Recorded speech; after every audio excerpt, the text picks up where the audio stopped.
apa kabar? Bu Guru harap kalian tetap sehat ya di rumah. Nah, kali ini kita akan membahas materi yang kedua nih, tentang sistem perkembangbiakan tumbuhan dan hewan. Oke, untuk itu selamat menyaksikan ya.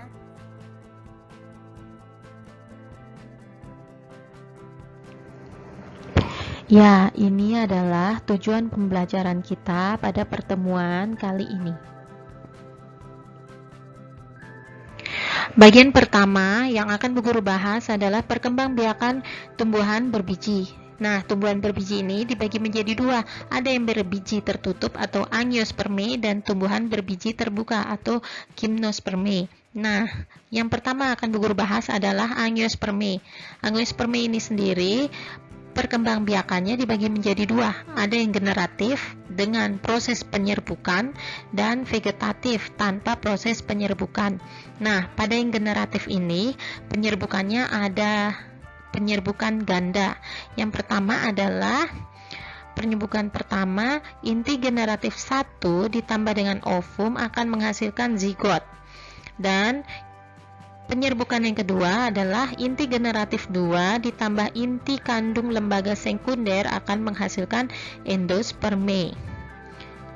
Bisa kalian lihat pada gambar di sebelah kanan.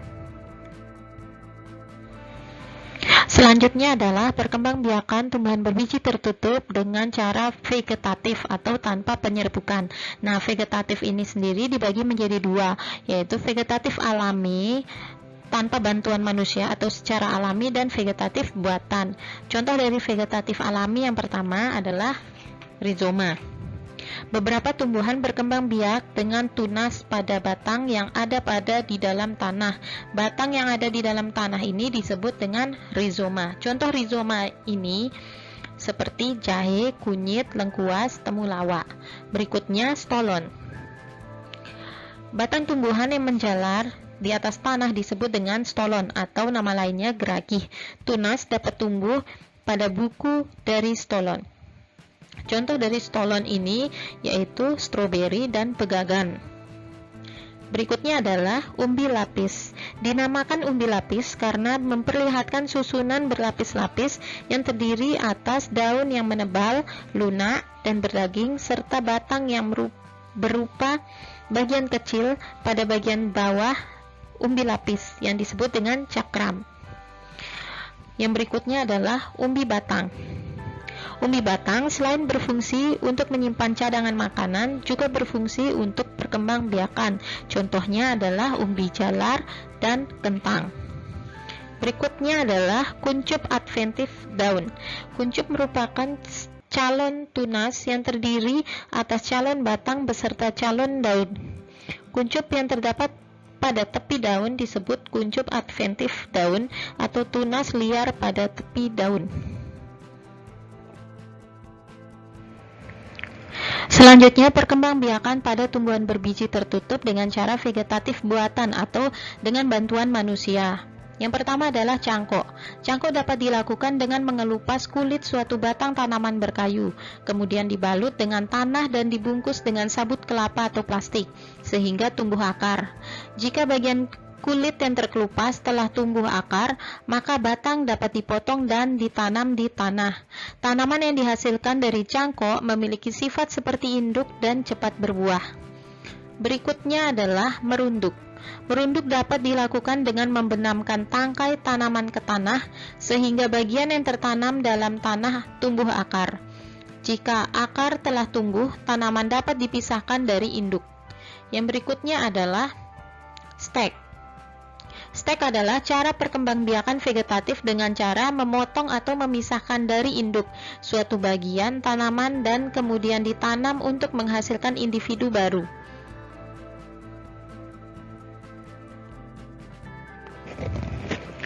Selanjutnya adalah tipe-tipe penyerbukan. Yang pertama berdasarkan jenis perantaranya.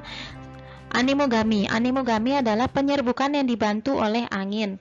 Tanaman dengan bunga yang berukuran kecil, jumlah bunga yang banyak dan ringan, serta tidak menghasilkan nektar atau bau merupakan beberapa ciri tanaman yang penyerbukannya dibantu oleh angin. Entomogami. Penyerbukan yang terjadi dengan bantuan serangga disebut dengan entomogami. Contohnya adalah bunga matahari. Bunga matahari memiliki warna yang menarik dan cerah, yaitu kuning, dan menghasilkan nektar. Ciri yang dimiliki oleh bunga matahari dan bunga yang memiliki ciri serupa sangat menarik bagi serangga, contohnya lebah, untuk hinggap dan menghisap nektar. Ornitogami adalah penyerbukan yang dibantu oleh burung.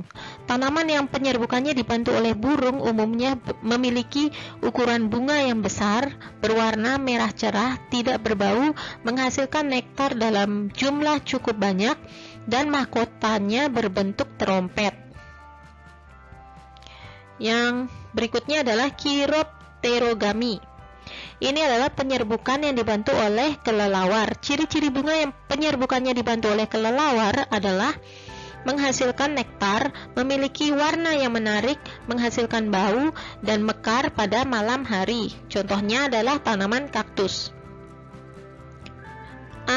Anthropogami. Ini adalah tanaman yang dibantu oleh manusia. Tanaman yang penyerbukannya dibantu oleh manusia biasanya merupakan bunga yang berumah dua. Artinya dalam satu pohon hanya terdapat bunga jantan atau bunga betina saja. Berikutnya, tipe-tipe penyerbukan berdasarkan asal serbuk sarinya.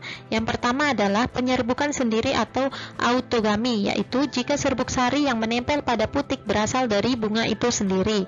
Berikutnya, penyerbukan tetangga atau geitonogami, yaitu jika serbuk sari yang menempel pada putik berasal dari bunga lain pada tumbuhan itu juga. Berikutnya, penyerbukan silang atau allogami, yaitu jika serbuk sari yang menempel pada kepala putik berasal dari bunga tumbuhan lain atau tumbuhan asal polen masih tergolong jenis yang sama. Dan yang terakhir adalah penyerbukan bastar atau hibridogami, yaitu jika serbuk sari yang menempel pada kepala putik berasal dari bunga pada tumbuhan lain yang berbeda jenis atau setidaknya memiliki satu sifat beda. Selanjutnya adalah mengenai pembuahan. Bulu serbuk sari yang tumbuh dan bergerak menuju bakal buah melalui tangkal putik. Inti sel generatif di dalam bulu serbuk sari akan membelah menjadi dua. Dua inti sel generatif tersebut akan berkembang menjadi dua inti sel sperma. Satu inti vegetatif di dalam serbuk sari akan berperan menjadi penuntun gerak tumbuh bulu serbuk sari ke bakal biji. Satu inti sel sperma membuahi inti sel telur atau ovum membentuk zigot atau calon individu baru, dan satu inti sel sperma lain akan membuahi inti kandung lembaga sekunder membentuk endosperma atau cadangan makanan. Nah, proses dua kalinya pembuahan ini disebut dengan pembuahan ganda. Selanjutnya yaitu mengenai penyebaran biji. Setelah terjadi pembuahan, bakal biji akan berkembang menjadi biji. Penyebaran biji yang jauh dari induk akan meningkatkan peluang biji untuk tumbuh dan berkembang dengan baik menjadi individu baru. Berikut ini adalah perantara dari penyebaran biji. Yang pertama adalah anemokori. Proses penyebaran biji dengan bantuan angin disebut dengan anemokori. Ciri tumbuhan yang penyebarannya dengan cara ini adalah bijinya kecil, ringan, dan bersayap. Contohnya adalah biji bunga dandelion. Selanjutnya, hidrokori.